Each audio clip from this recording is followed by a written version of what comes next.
Alors bonsoir à toutes et à tous, bienvenue sur dailyfx.fr, bienvenue au webinaire pédagogique de 18h. Vincent Gann pour vous retrouver ce soir en compagnie de mon collègue Dany Mawas. Le thème de ce soir, nous allons vous présenter les 5 indicateurs de volume FXM sur le Forex. Alors vous savez, une mise à jour de la plateforme a été réalisée il y a peu et vous avez donc désormais par défaut dans la liste de vos indicateurs disponibles 5 indicateurs de volume sur 14 paires de devises majeures basés sur le volume d'échange réel de vous ici, clients FXM en France et puis clients FXM dans le monde. Donc c'est justement ce que nous allons vous expliquer ce soir.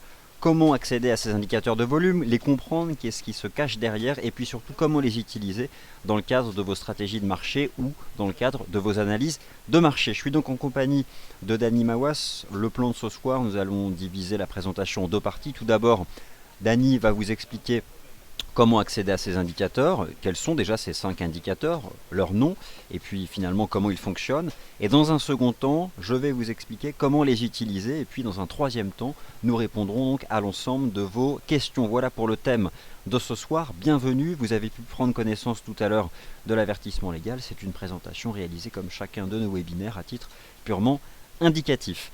Alors, je cède la parole à Dany pour une présentation des 5 indicateurs de volume d'échange réel sur le FXECM et je vous retrouve d'ici un quart d'heure environ pour un cas pratique.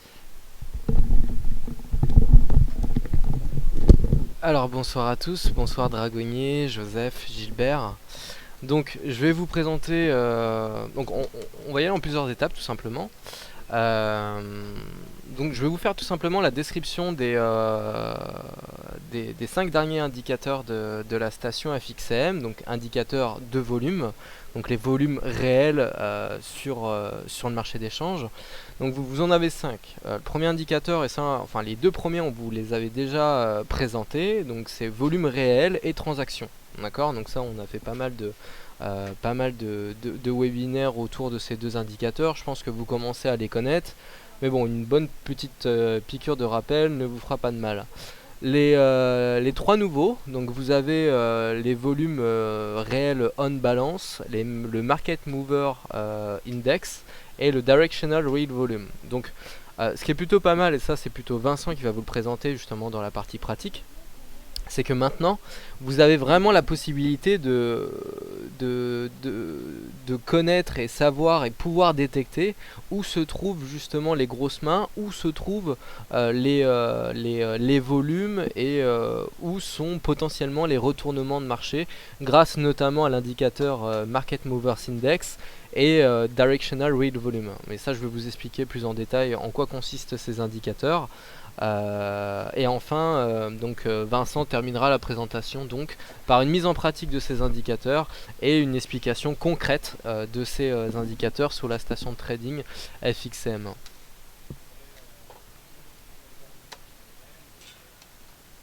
Hop. Donc déjà, où se trouvent les nouveaux indicateurs FXM? Donc sur votre station FXM, lorsque vous souhaitez tout simplement rajouter un indicateur, pour ceux qui ont l'habitude de l'utiliser, soit vous tapez directement sur la touche I de votre clavier pour avoir le raccourci donc, pour ajouter un indicateur, ou soit vous faites un clic droit et vous cliquez sur ajouter indicateur. D'accord? Donc sur votre station de trading en français, parce que Vincent bien évidemment l'a en anglais, il suffit tout simplement d'aller dans activité de trading, ou en anglais trading activity, pour tout simplement détecter et utiliser les indicateurs basés sur les volumes. Donc je vous le rappelle, à quoi servent justement ces indicateurs? C'est tout simplement utiliser les volumes réels présents sur le marché d'échange pour pouvoir détecter tout simplement des tendances ou des retournements de tendance à un instant T. D'accord? Puisque je vous le rappelle, chez FXM, vous tradez directement sur le marché interbancaire et donc l'utilisation des volumes est primordiale pour tous les traders traitant sur le marché d'échange. D'accord? Donc clic droit, activité de trading et vous avez accès aux indicateurs.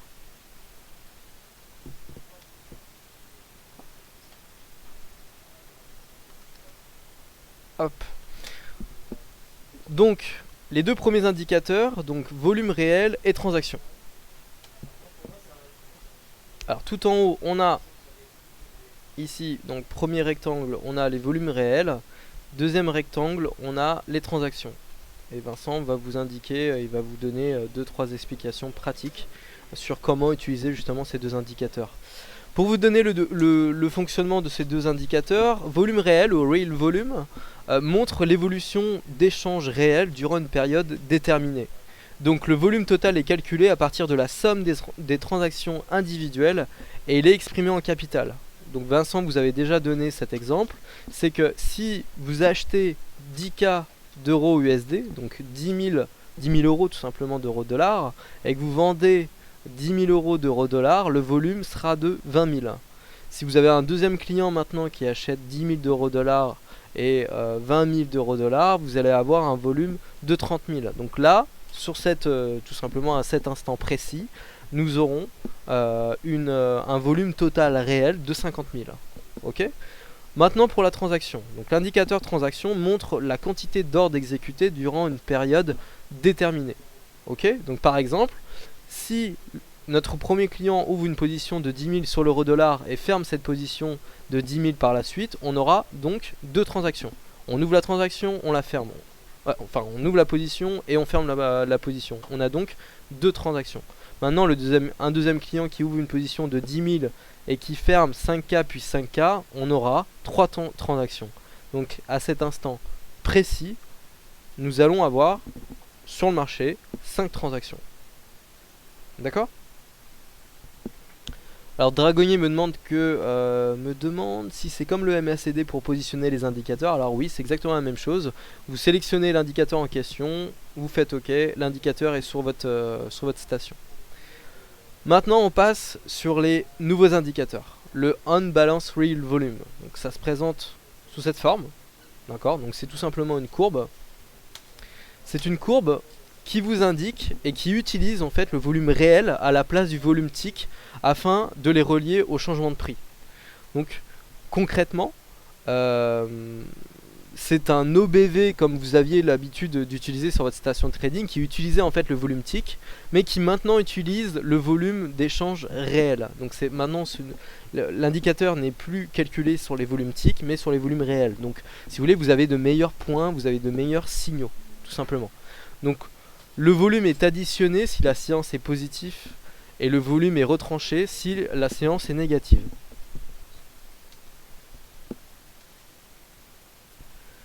Deuxième indicateur, c'est le Market Movers Index et c'est peut-être l'indicateur le plus, je dirais, le plus précis, le plus efficace, je dirais, pour, mettons, détecter des retournements sur le marché d'échange. Et cet indicateur consiste et vous indique le ratio du volume réel divisé par les transactions selon une période prédéfinie, de sorte que vous puissiez évaluer les convictions des opérateurs. Donc en fait, vous savez si à un instant T, tout simplement, vous allez avoir de plus en plus tout simplement d'opérateurs qui vont passer des transactions sur le marché. Et donc, si vous savez à un instant T si les volumes augmentent ou pas. Et donc c'est ce qui vous permet tout simplement de détecter les mains fortes sur le marché. D'accord ? Donc si l'indicateur est à un niveau élevé, les mains fortes se placent. Sur le marché, sur la paire de devises, si l'indicateur est au plus bas, les mains faibles se placent. Et ça, bon, je vais laisser tout simplement Vincent vous l'expliquer plus en détail, puisque c'est vraiment l'indicateur le plus important peut-être à utiliser, du moins c'est ce que je pense. Et enfin, le Directional Real Volume. Donc on vous indique tout simplement les volumes acheteurs et les volumes vendeurs à un instant T. Donc vous savez tout simplement si à cet instant précis vous avez plus d'acheteurs que de vendeurs. Et ça vous permet tout simplement à un instant T de savoir si le marché se dirige plus à la hausse qu'à la baisse. On peut tout simplement faire un parallèle tout simplement avec le carnet d'ordre sur les actions. Là c'est quasiment la même chose, vous avez les volumes, le carnet d'ordre c'est ce qui vous permet tout simplement de détecter la profondeur du marché sur une action bien précise. Bah là les volumes ça vous permet tout simplement de détecter la profondeur du marché à un instant T sur une paire de devises bien précise. Donc on peut faire le parallèle justement avec le carnet d'ordre. Donc le Directional Real Volume vous affiche donc les valeurs acheteuses, vendeuses, nettes et totales du volume réel de FXCM individuellement par rapport à la valeur totale. Donc Vincent utilise cet exemple, c'est que si vous avez un premier client qui achète 10 000 d'eurodoll et vend 10 000 d'eurodollars également, vous allez donc avoir un volume de 10 000 à l'achat et un volume de 10 000 à la vente. Et je vous le rappelle, quel est l'intérêt d'utiliser ces indicateurs-là chez FXM, et d'ailleurs pourquoi FXM est le seul courtier à vous proposer ces indicateurs sur le marché d'échange et sur les marchés financiers en général, pourquoi nous sommes le seul courtier à vous le proposer, c'est tout simplement parce que FXM vous permet de traiter directement sur le marché interbancaire. Donc nos volumes sont tout simplement représentatifs de ce qui se passe sur le marché d'échange. Je vous rappelle que FXM, c'est un courtier qui vous met en relation directe avec plus de 15 fournisseurs de liquidités, et c'est le courtier qui vous permet de récupérer le meilleur prix à l'achat, le meilleur prix à la vente sur le marché d'échange. Donc les volumes FXM sont vraiment les plus importants, puisque vous savez à un instant T, grâce à ces indicateurs, où se trouvent les mains fortes, où se trouvent également les mains faibles pour pouvoir se positionner. Ce qu'il faut retenir également, c'est que les indicateurs volume de FXM fonctionnent sur de multiples unités de temps. Donc, je ne vais pas vous les citer, mais en gros c'est sur tous les graphiques, sur toutes les unités de temps que l'on peut vous proposer, et sur 14 paires de devises. Donc bien évidemment ça sera les paires de devises les plus échangées, et en gros ce sont les paires de devises les majeures et non les exotiques. Puisque plus vous avez tout simplement, plus la paire sera majeure, plus la paire sera traitée, et plus vous aurez de fournisseurs de liquidité. Plus vous avez de fournisseurs de liquidité, et plus les volumes tout simplement affichés sur votre station de trading sont représentatifs de ce qui se passe sur le marché d'échange. Et enfin, si vous souhaitez tout simplement utiliser ces indicateurs, et mettons si vous n'avez pas ces indicateurs sur votre station, vous avez deux possibilités. Soit vous faites la dernière mise à jour de la station, et si vous n'avez pas la possibilité de faire la dernière mise à jour, tout simplement vous retéléchargez un compte de démonstration et vous téléchargez la station directement sur le site web fxm.fr. Et vous cliquez sur nos plateformes Forex, station PC téléchargeable, vous retéléchargez la station, vous avez la dernière mise à jour de FXM. Maintenant je vais laisser la parole à Vincent qui va un petit peu vous expliquer l'utilité justement de ces indicateurs plus en détail.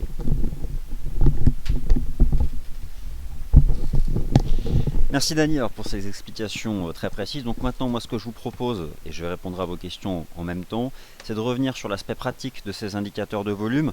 L'indicateur de volume réel, le nombre de transactions, l'on-balance volume, le volume directionnel et enfin le Market Movers Index.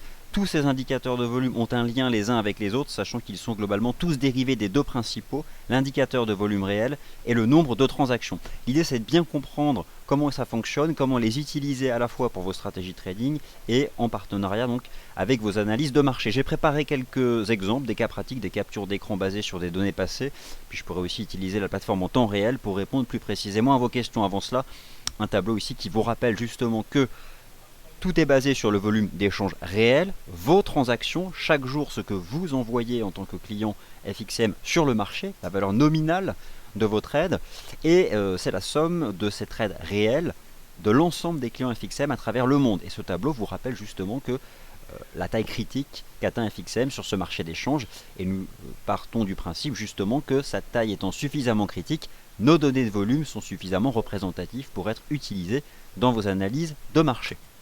Alors, ces données proviennent donc du site forexmaniacs.com. Alors, volume réel, volume par tick. Concrètement, sur la plupart des stations de trading, vous avez l'habitude d'ailleurs d'accéder au volume par tick. C'était généralement ce qui était représenté et finalement ça ne représente pas grand chose. Le volume par tick n'a pas un aspect monétaire. C'est bien ça que vous devez comprendre. Sur d'autres plateformes de trading et jusqu'à présent sur la plateforme FXECM, MarketScope, la plateforme graphique, vous aviez le volume par tick. Sauf que le volume par tick, ce n'est pas l'argent envoyé dans le marché. Prenez un compte titre ordinaire sur marché action. Vous avez peut-être des comptes titres ordinaires sur le marché action.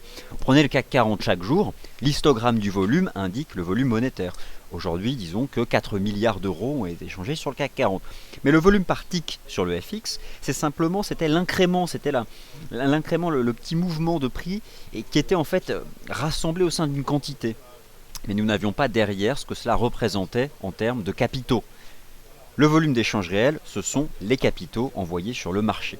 Donc voilà pourquoi vous allez pouvoir utiliser ces indicateurs de volume de la même façon que vous les utilisez sur le marché action, si pour certains vous traitez le marché action, ou encore les indices boursiers. Alors, moi je vais vous proposer un certain nombre d'approches ici, un certain nombre de stratégies avant d'étudier des exemples basés directement sur des graphiques. On va d'abord essayer de comprendre pourquoi justement volume et tendance s'étudient avec le concept de convergence et de divergence. Je vais vous rappeler ce qu'est un phénomène de paroxysme des ventes ou sell-off, ou un phénomène de paroxysme des achats ou blow-off. Nous allons travailler les phases de distribution et d'accumulation et essayer de comprendre pourquoi le volume d'échange réel permet de distinguer des phases de distribution qui sont des phases d'inflexion, des phases de retournement de tendance, des phases d'accumulation qui sont des phases de poursuite de la tendance, généralement des trading ranges dans le sens de la tendance. Nous allons essayer de comprendre pourquoi les données du volume d'échange permettent de valider les stratégies de cassure, stratégies de breakout, et surtout de neutraliser les faux signaux. Combien de fois cela est arrivé de voir en séance un prix tenter de casser une résistance et finalement terminer avec une mèche haute et on réintégrait, c'était un faux signal. Nous verrons que le volume permet de filtrer en fait justement ces stratégies de cassure. Et enfin, comment justement travailler les indicateurs de volume en partenariat les uns avec les autres, comment travailler l'indicateur de volume d'échange réel avec le nombre de transactions. Nous vous avons facilité la tâche puisque nous avons créé l'indicateur Market Movers Index, l'indicateur Market Mover Index qui vous propose un ratio glissant du volume d'échange réel sur le nombre de transactions. Au numérateur, vous avez le volume d'échange réel, au dénominateur, le nombre de transactions. Et je vais essayer de vous expliquer finalement ce qui se cache derrière justement ces choses-là. Revenons avant tout, voilà, je vais un peu vite, revenons avant tout sur un concept de base. Le volume et les prix sont les deux informations de marché les plus importantes. Et c'est quelque chose qui vous est enseigné dans la plupart des ouvrages d'analyse de marché, d'analyse technique des marchés financiers. Le volume doit confirmer les prix. Ça c'est majeur, mais plus important encore, le volume est en avance sur les prix. Voilà un certain nombre d'éléments de base à retenir. Dans une tendance haussière, le volume doit s'accroître avec les prix. Volume et prix augmentent. Ça c'est très important. Et dans une tendance haussière, justement, dans des phases de consolidation, le prix baisse ou se stabilise, le volume doit aussi baisser ou se stabiliser. Au contraire, dans une tendance baissière, le volume monte avec la baisse des prix et baisse avec la hausse des prix. Ces choses-là doivent être extrêmement claires dans votre esprit. Dans une tendance baissière, le volume monte avec la baisse des prix. Vous êtes dans une tendance baissière, le volume est donc majoritaire dans le sens des tickets vendeurs, ce qui est logique. Et dans le cadre d'un rebond technique, c'est simplement quelque chose qui se développe dans une tendance baissière primaire. À ce moment-là, le volume baisse. Pourquoi? Parce que la tendance principale est la tendance baissière. Et le volume se manifeste du côté de la tendance principale. Et là, vous comprenez tout de suite en quoi les données de volume vous aident à savoir quelle est la tendance dominante justement du marché. On va venir à quelques illustrations, les choses seront peut-être plus claires. Blow-off, sell-off, accumulation, distribution, voici donc maintenant les phénomènes que nous allons étudier. Le sell-off, c'est quelque chose dont vous entendez parfois parler, le paroxysme des ventes, ou fin de la baisse. Le blow-off, ou paroxysme d'achat, fin de la hausse. Je vais illustrer ça tout à l'heure à l'aide d'un graphique et justement du volume d'échange réel. Nous allons aussi étudier le principe d'accumulation et de distribution, mais retenez avant tout les éléments suivants. Le principe de l'accumulation, finalement, c'est lorsque vous allez être dans le sens de la dynamique. Le principe de la distribution, c'est au contraire lorsque la tendance dominante est sur le point, justement, de se retourner. Nous allons étudier ça tout à l'heure en nous basant sur des graphiques. Et enfin, voilà quelque chose de majeur, et je vous invite à bien comprendre comment marche ce tableau. Vous avez compris, nous vous proposons 5 indicateurs de volume. À la base, nous vous proposions 2 indicateurs de volume. L'indicateur de volume d'échange réel et l'indicateur de transaction. Vous avez compris, le volume d'échange réel, c'est l'argent qui est envoyé dans le marché. C'est vos capitaux et les capitaux des clients d'FXM dans le monde entier qui sont envoyés dans le marché. Je m'intéresse ici à la valeur nominale des trades, donc qui tiennent compte de l'effet de levier. Et transaction, c'est quoi? Je vais sur la plateforme. Voilà, là je suis sur la plateforme. J'ouvre un ticket d'ordre, disons ici sur l'euro GBP. Là, si je clique sur OK, quelle que soit la quantité, peu importe. Je clique ici sur OK, ça fait une transaction, une ligne. Je valide ici le ticket d'ordre et ça représentera un incrément dans mon volume de transaction. Alors, vous devez bien comprendre comment sont liés le volume d'échange réel et le volume transaction de FXECM. Et surtout en quoi cela finalement rend un signal technique fort ou non significatif. Premier exemple, 9 cas de figure sont possibles. Premier cas de figure, vous êtes face à une cassure de résistance sur l'euro-dollar, ou soyons plus honnêtes, allons dans le sens de la tendance. Vous êtes face à la cassure d'un support sur l'euro-dollar. Aujourd'hui, l'euro-dollar a d'ailleurs cassé un support à 1,1270 $, donnant un signal de vente. Très bien.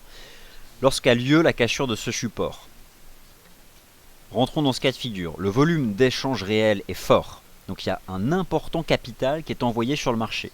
Vous avez un pic sur l'histogramme du volume d'échange réel. Au même moment, vous pouvez avoir ce type de cas de figure qui voit le nombre de transactions très important envoyées dans le marché. C'est quoi le principe? C'est-à-dire que pour atteindre un volume d'échange réel extrêmement fort, il a fallu valider un nombre très important de transactions. Il faut se méfier de ce type de signaux. Pourquoi? Parce que cela signifie que la majorité, la masse, s'est positionnée et est à l'origine de la création de ce volume d'échange. Mais imaginons un autre cas de figure, celui-ci, le meilleur. Vous avez, toujours pareil, le même volume d'échange réel qui est envoyé dans le marché. Imaginons 10 milliards d'euros envoyés dans le marché. Ce qui est une énorme séance sur l'euro-dollar. Mais imaginons une séance à 10 milliards d'euros. Un jour échangé. Par contre, le nombre de transactions est extrêmement faible ce jour-là. Cela signifie qu'une quantité réduite de tickets d'ordre a réalisé 10 milliards. Vous comprenez tout de suite pourquoi ce type de séance est plus significative, tout simplement parce que si une quantité réduite de transactions a créé un montant énorme d'ordre, cela signifie que certaines transactions ont représenté à elles seules plusieurs millions, et que généralement, quelqu'un qui gère plusieurs millions, c'est un institutionnel, un professionnel.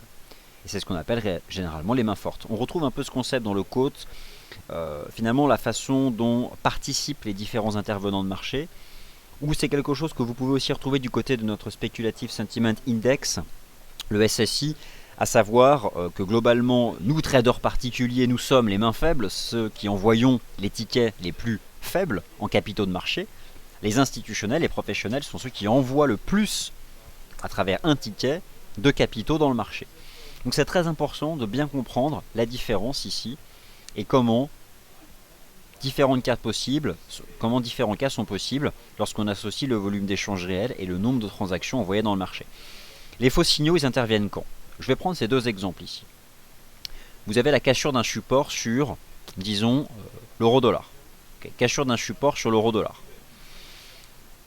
Ce support est cassé à l'aide d'un volume d'échange réel faible. Donc l'euro-dollar casse un support. Et au moment de la cassure de support, je ne sais pas, 500 millions sont envoyés dans le marché. Mais 500 millions avec une quantité énorme de tickets. Autant vous dire que s'il a fallu un record historique de tickets d'ordre pour faire 500 millions, quelque chose que vous aviez déjà vu par le passé, c'est qu'en fait c'est la majorité des petits traders, entre guillemets, qui se sont placés. Généralement, mieux vaut être en sens inverse de la dynamique des traders particuliers ou main faible. Et c'est justement notre Speculative Sentiment Index, par exemple dans la baisse de l'euro-dollar entre 1,40 et 1,20, il y a eu régulièrement 60 ou 70% d'acheteurs de traders particuliers. C'est l'opinion contraire. Les traders particuliers sont, dans leur grande majorité, généralement à contre-tendance de la tendance de fond. Ceux qui sont dans le sens de la tendance dominante, ce sont les institutionnels, les banques, les fonds d'investissement, les gérants, bref, les mains fortes. Alors maintenant, on va étudier quelques exemples pour que les choses soient plus claires. Et puis si vous avez des questions, laissez-les traîner dans la file commentaire et j'utiliserai la plateforme en temps réel pour répondre justement à vos questions. Première chose, vous l'avez compris, le volume doit confirmer les prix. Le volume d'échange réel doit avancer avec les prix. C'est le concept de convergence-divergence. Vous avez ici l'exemple du GBP-USD en 2014 avec une tendance haussière extrêmement bien construite jusqu'à l'été 2014. Les prix avançaient, il y avait appréciation du taux de change du GBP face au dollar américain. Au même moment, c'était très simple, puisqu'à mesure que les prix grimpaient, vous constatiez une augmentation régulière de l'histogramme du volume d'échange réel. Intéressant aussi de constater qu'à ce moment-là, il y avait une augmentation aussi régulière du nombre de tickets envoyés dans le marché. Ici, les prix étaient confirmés par le volume. c'est le principe de la convergence. Imaginez lorsque vous avez ici votre indicateur technique RSI dans une tendance haussière, le RSI a tendance à évoluer entre 50 et 70-80. Lorsque les prix montent et que le RSI évolue entre 50 et 80, le RSI confirme. Et ça vient finalement valider la pérennité de la tendance haussière et ça vous invite à rester dans la tendance haussière. Au contraire, ici, vous avez eh bien justement le même principe qui s'applique, à savoir le volume d'échange réel qui avance avec les prix, le nombre de transactions qui avance avec les prix. On confirme donc la tendance. Dans une tendance haussière, rappelez-vous, le volume augmente lorsque le taux de change augmente, mais dans une tendance haussière, le volume d'échange a tendance à se réduire lorsque vous êtes dans une phase de consolidation. Prenons ici l'exemple du GBP-USD, tendance haussière primaire, tendance baissière secondaire, et que se passe-t-il dans la tendance haussière secondaire? Le volume d'échange décroît. Pourquoi? Parce que dans cette tendance baissière secondaire, ce sont simplement des traders particuliers à contre-tendance du mouvement de fond qui shortent en pensant que ça va être le début du point de départ de la baisse, alors que les traders, les institutionnels, les professionnels, les mains fortes, fortement dotés en capitaux, ne se placent pas dans ce type de baisse. Au contraire, ils sont prêts à réacheter et à renvoyer du volume dès qu'on repart dans le sens de la tendance de fond. En clair, lorsque le GBP-USD a baissé ici de 1,68 à 1,64 et que vous aviez constaté une baisse du volume, là vous aviez un filtre. Le filtre vous disait attention, les prix baissent, mais le volume baisse aussi. Ce qui signifie que la tendance haussière primaire reste valide et qu'il ne faut impérativement pas shorter, mais plutôt utiliser les niveaux de support dans le sens de la tendance. J'espère que déjà les choses sont plus claires. Et d'ailleurs, vous assistez ici pardonnez-moi, à un redémarrage de la tendance haussière et vous constatez qu'immédiatement le volume d'échange réel et le nombre de transactions envoyées dans le marché, donc le nombre de tickets d'ordre validés, réaugmente à nouveau dans le sens de la tendance. Le volume est en avance sur les prix, le volume doit avancer avec la tendance du marché. Et vous avez ici donc l'exemple d'une tendance haussière. Alors maintenant, je vais illustrer un autre phénomène dont j'ai parlé tout à l'heure en théorie, le phénomène de sell-off et de blow-off.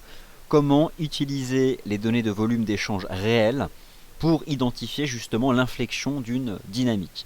Alors là, on va se concentrer sur deux éléments. D'ailleurs, nous allons zoomer. Premièrement, nous allons nous concentrer sur ce qu'ont fait les prix. Regardez ici ce qu'avaient fait les prix à l'époque. Vous aviez donc ici une phase ascendante. Très bien.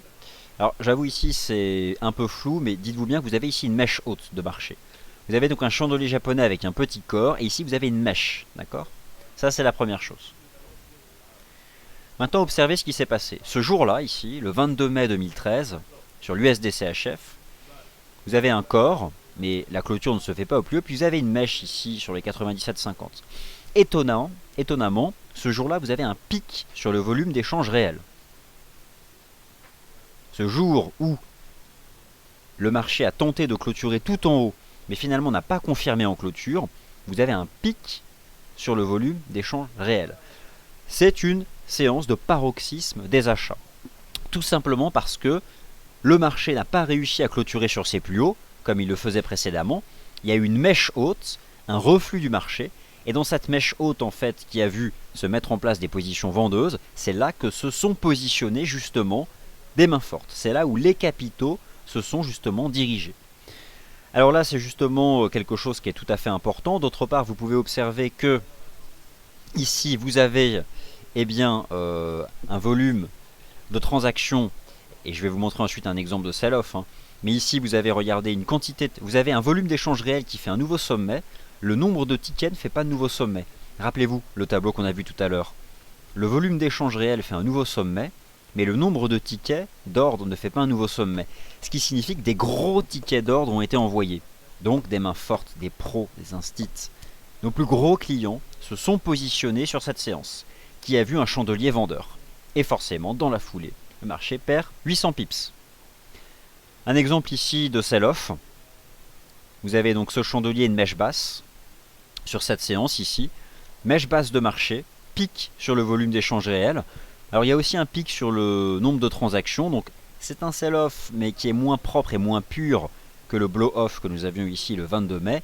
En tout cas, mèche basse de marché, pic sur le volume d'échange réel. Des mains fortes se sont positionnées à l'achat. D'ailleurs, en séance, nous avions ici une fausse cachure. Et dans la foulée, nous avons donc le contre-pied. Voilà donc l'illustration du phénomène de sell-off ou de blow-off. Et comment le volume d'échange vous permet d'identifier ce type de séance en partenariat avec l'étude en chandelier japonais. Ou les bar charts. Autre exemple, avant de passer sur la plateforme en temps réel, voici l'indicateur que je considère comme étant le meilleur. Des 5 indicateurs que vous propose FXECM, le Market Movers Index. Si vous avez compris comment marche le Market Movers Index, vous avez tout compris. Alors rappelez-vous, il s'agit du ratio entre le volume d'échange réel sur le nombre de tickets. Donc c'est l'indicateur de volume d'échange réel au numérateur, et au dénominateur vous avez l'indicateur de transaction. Plus l'indicateur atteint un niveau élevé, c'est une division, volume d'échange réel sur nombre de transactions. Plus le dénominateur est faible, vous êtes d'accord avec moi, c'est le diviseur. Plus le dénominateur est faible, plus le nombre de transactions, le nombre de tickets est faible, plus cet indicateur ici va prendre une valeur élevée. En clair, plus le Market Mover Index tend vers des niveaux élevés, plus il a fallu une quantité minimale de tickets pour atteindre un important volume d'échange réel. En clair, et pour terminer, plus le Market Movers Index réalise un sommet, plus ce sont des tickets d'ordre avec des gros capitaux qui ont été envoyés dans le marché. C'est à utiliser en partenariat avec l'analyse technique. Prenons ici l'USD-CAD. L'USD-CAD suivait donc une puissante tendance haussière en 2014, c'est d'ailleurs toujours le cas en 2015. Capture d'écran qui a été réalisée hier. Vous aviez ici un test sur l'USD-CAD d'une ligne de tendance haussière aux alentours des 1,06. Ce qui était majeur, regardez, lorsque l'USD-CAD est venu tester la ligne de tendance haussière à 1,0650, vous avez eu un pic sur le Market Movers Index. Cela signifiait que dans cette zone de prix, des tickets d'ordre avec des gros capitaux étaient validés. Qu'est-ce que ça veut dire? Ça veut dire que vous étiez ici sur la plateforme, d'accord? Vous prenez le ticket de l'USD-CAD, bon j'ai pris l'EuroCAD, peu importe. Qu'est-ce que cela signifie? Que le ticket ici, c'était peut-être, il y avait une majorité de tickets, je sais pas, moi je dis n'importe quoi, allez, on envoie 500 000. Voilà. Une petite quantité de tickets a généré un volume énorme. Et donc forcément, il y a eu de gros tickets envoyés dans le marché. Si on part du principe que plusieurs gros tickets, si on part du principe que certains investisseurs valident des positions de marché à 500 000, 1 million, sur ce niveau de prix, dans le sens en plus de la tendance de fond, on peut faire confiance un peu plus à ce support chartiste. Donc, vous avez bien compris qu'il s'agit d'un indicateur parmi d'autres qui vient confirmer ou diverger avec l'analyse chartiste. Ce qui aurait été tout à fait négatif, ça aurait été d'avoir, lorsque le USD-CAD était sur ce support, un Market Movers Index tout en bas. Cela signifiait que pour faire du volume, il fallait énormément de tickets, et que forcément, on n'avait pas forcément des mains fortes qui se plaçaient. C'était une forme de divergence qui rendait probable la cassure de la ligne de tendance.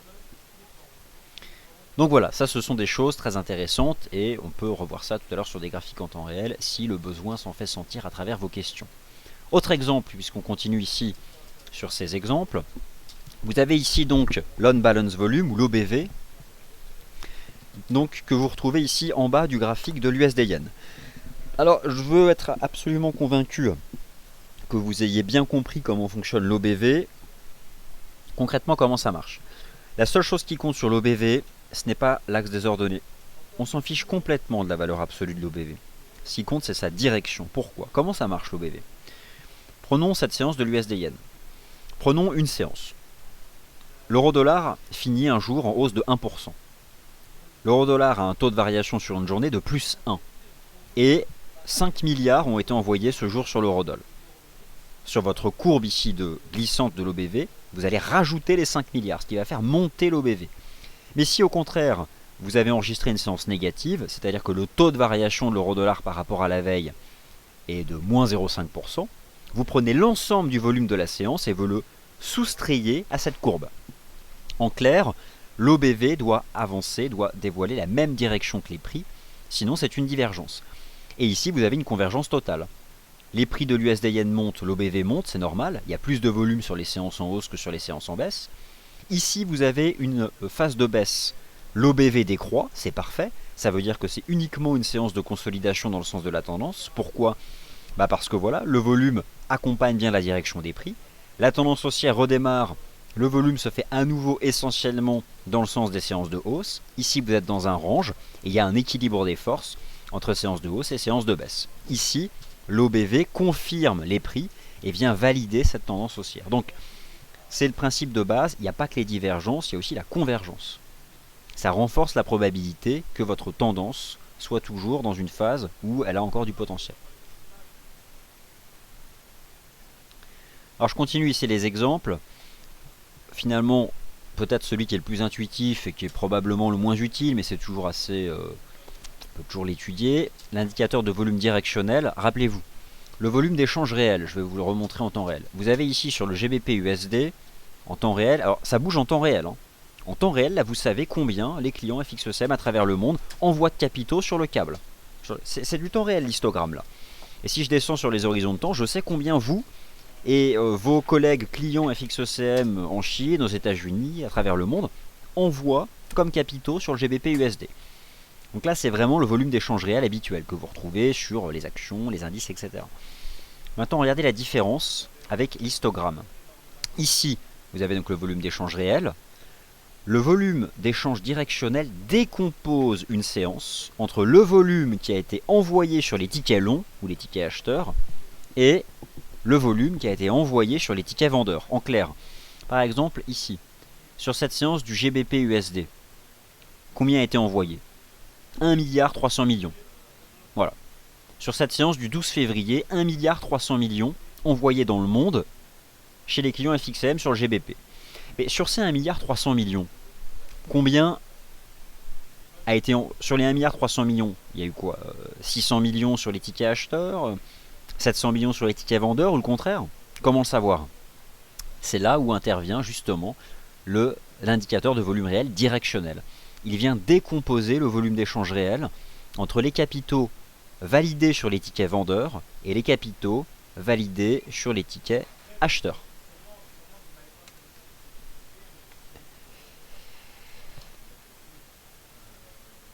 Alors, je vais maintenant répondre à vos questions en utilisant la plateforme FXCM.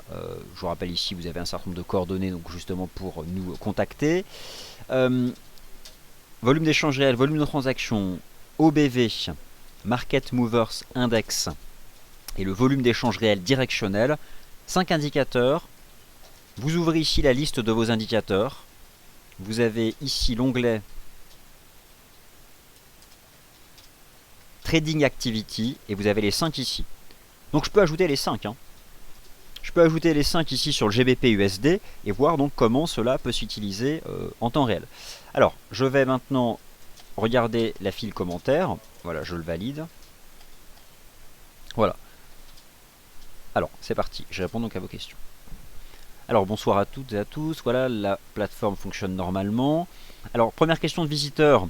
Ces indicateurs existent, vous l'avez compris, sur 14 paires de devises majeures. Pour y accéder, il faut mettre à jour la plateforme. Vous allez sur le site FXCM et vous téléchargez la toute dernière version de la Trading Station 2. Et vous aurez par défaut les indicateurs de volume directement sur la plateforme. Alors, question d'Arty. Quelle est la différence entre le volume directionnel, alors que je vais afficher, et le SSI? Ça n'a en fait tout simplement rien à voir. Alors je vais afficher ici le volume directionnel. Le SSI, c'est pas ça. Le SSI représente le pourcentage d'acheteurs et de vendeurs sur une paire de devises par exemple, mais pas seulement. Le SSI, c'est comme, voyez ça comme le volume d'échange réel directionnel, mais dans sa version stock. C'est le stock accumulé de volume d'échange directionnel sur les tickets vendeurs et les tickets acheteurs. Nous en faisons la synthèse, nous avons donc le stock des vendeurs et le stock des acheteurs que nous mettons en relation, ce qui nous permet de produire notre Speculative Sentiment Index. Le Directional Real Volume, lui, vous propose pour une séance la décomposition entre le volume, les capitaux envoyés à l'achat et les capitaux envoyés à la vente. Le SSI finalement en dérive d'une certaine façon, sauf que notre indicateur de volume d'échange réel directionnaire c'est plus un flux, le SSI c'est un stock. Je ne sais pas si ces deux concepts sont bien clairs pour vous, mais en tout cas ça en dérive, oui, d'une certaine façon. Donc voilà, ici j'ai ajouté sur le graphique le volume d'échange directionnel.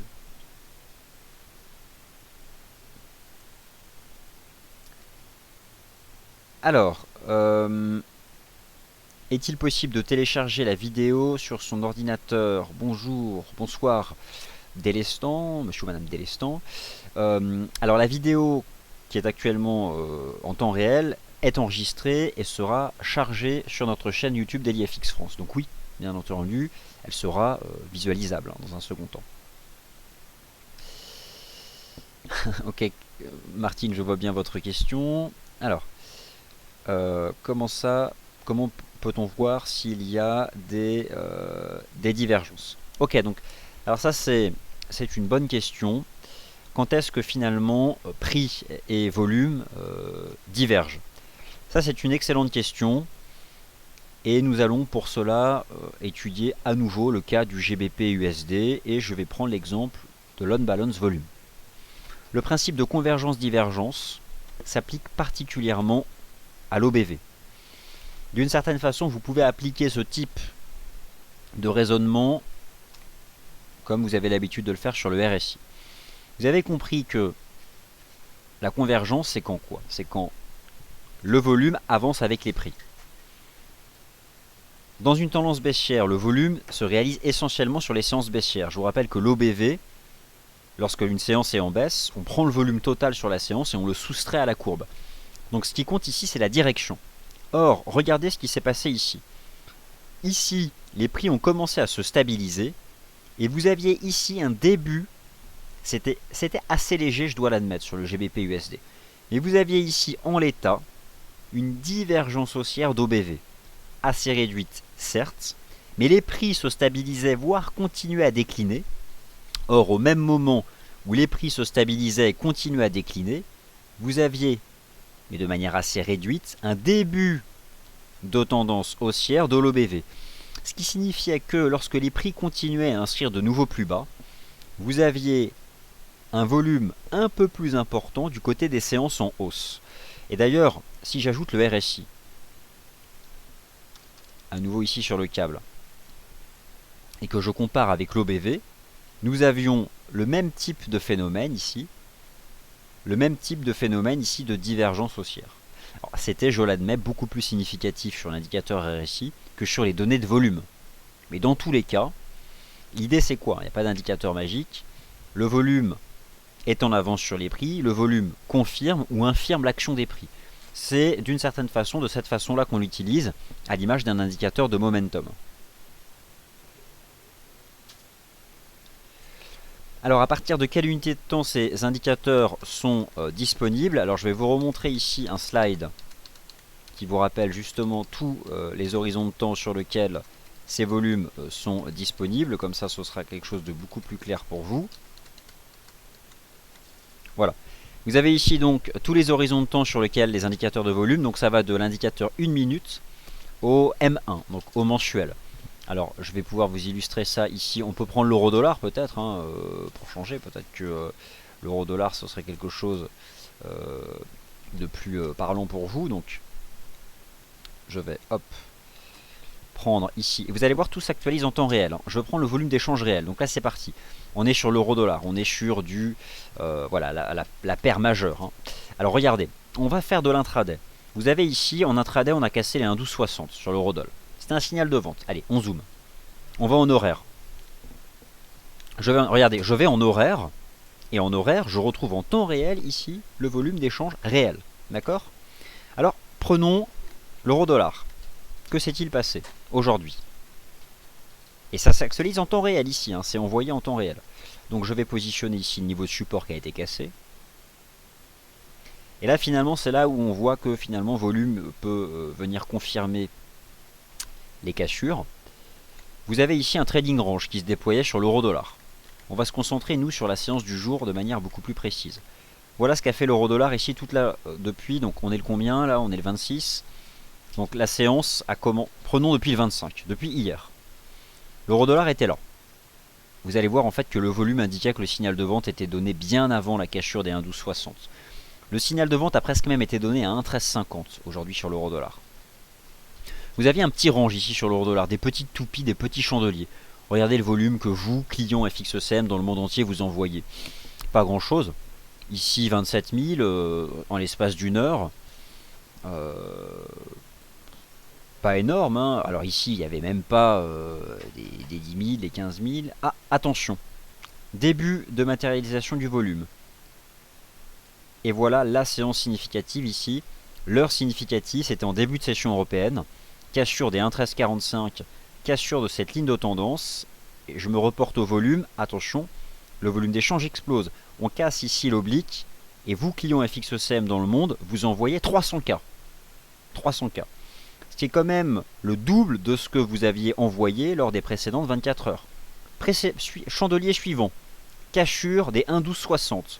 Vous, clients FXM dans le monde, vous envoyez 700K. D'accord? Vous envoyez 700 millions. C'est exprimé, attention. Vous rajoutez ici 3 zéros. C'est 691 816 K. D'accord? Là, vous envoyez 700 millions. C'est significatif. On double encore le volume de l'heure précédente. Vous réalisez presque 5 fois le volume qui avait été réalisé dans ce range. Là, vous avez la confirmation que probablement il s'agit d'un signal, un bon signal. Qu'est-ce qui aurait été négatif? De voir la cassure du support avec un volume qui serait resté ridicule. Et dans ces cas-là, c'était plutôt, il y avait un risque de bear trap, de fausse cassure baissière. Or là, le volume s'est manifesté sur la cassure du support, montrant que clairement des mains fortes se positionnaient sur ce marché. Vous pouvez aussi savoir en temps réel le nombre de tickets qui sont validés, en affichant ici le nombre de transactions envoyées dans le marché. Donc là aussi, c'est important d'étudier cet aspect-là. Donc voilà, sans surprise, il y a aussi un maximum de tickets qui a été envoyé. Donc il y a globalement un équilibre. Et d'ailleurs, on peut jeter un œil au Market Movers Index, voir si là, il était d'une utilité quelconque. Mais là, j'ai envie de dire que le volume d'échange réel se suffisait à lui-même. D'ailleurs, le volume d'échange réel, c'est de toute façon le plus important. On va jeter un œil au Market Movers Index. Que s'est-il passé? Alors, à la cassure. Alors, on voit qu'il n'y a pas non plus, il y a une cassure, mais attention, il n'y a pas non plus ici un pic sur le volume d'échange réel. Mais important quand même de constater une augmentation, disons une dynamique positive du Market Movers Index. Cela signifie que le volume d'échange réel a augmenté plus vite que le nombre de transactions envoyées sur le marché. Il y a donc des gros tickets quand même globalement qui ont été envoyés sur la cassure des 1,1270. C'est pas un indicateur magique, c'est un indicateur parmi d'autres. Généralement sur tous les marchés vous étudiez les prix et les volumes, et bien là sur le FX et sur ces 14 paires de devises majeures, vous allez pouvoir étudier les prix et les volumes.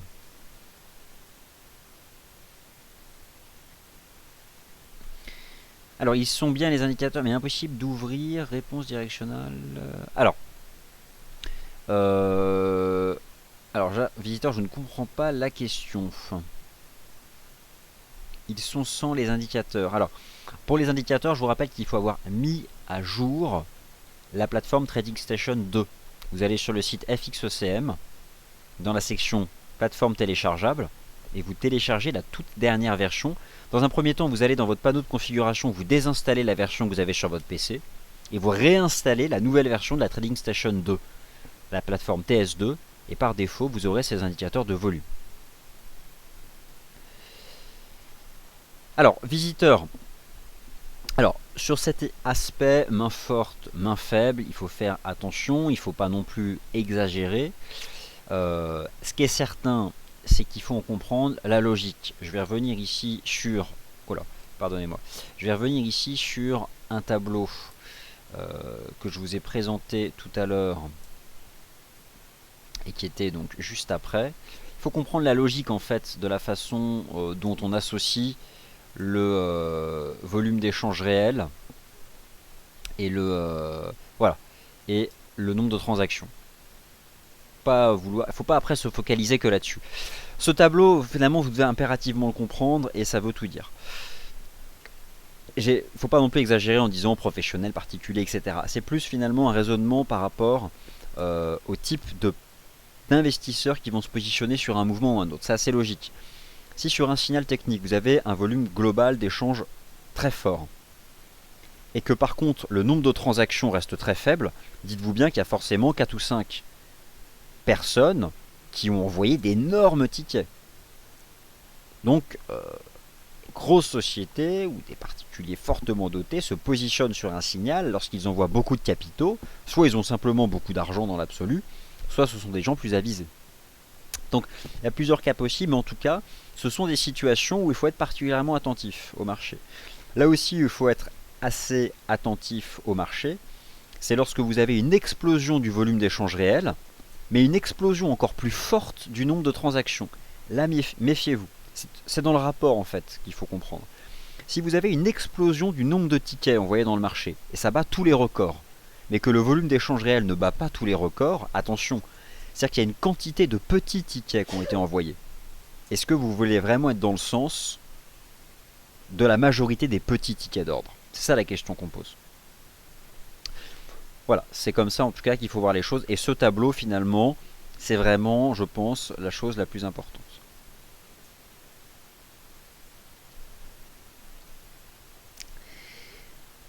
Alors, pour la désinstallation de la plateforme, vous pouvez faire une désinstallation partielle, hein, c'est-à-dire que vous gardez votre... Alors, n'oubliez pas déjà d'enregistrer votre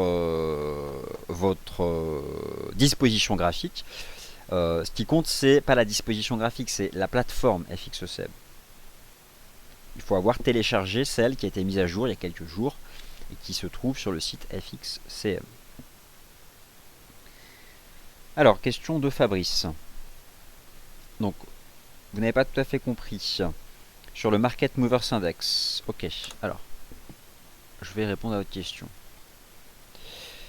Sur le Market Mover Index, et je vais me repositionner ici sur l'horizon de temps journalier, ici donc sur la paire euro-dollar. Bon, c'est quand même quelque chose que vous devez bien comprendre.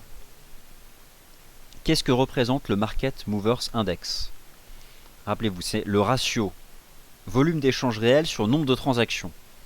Si le Market Movers Index monte et tend vers des niveaux inconnus, ici par exemple vous aviez un pic sur le Market Movers Index, cela signifie que d'une part le numérateur est très élevé, donc le volume d'échange réel, mais que le diviseur tend à être plus faible ou à croître moins vite, parce que c'est volume d'échange réel sur nombre de transactions.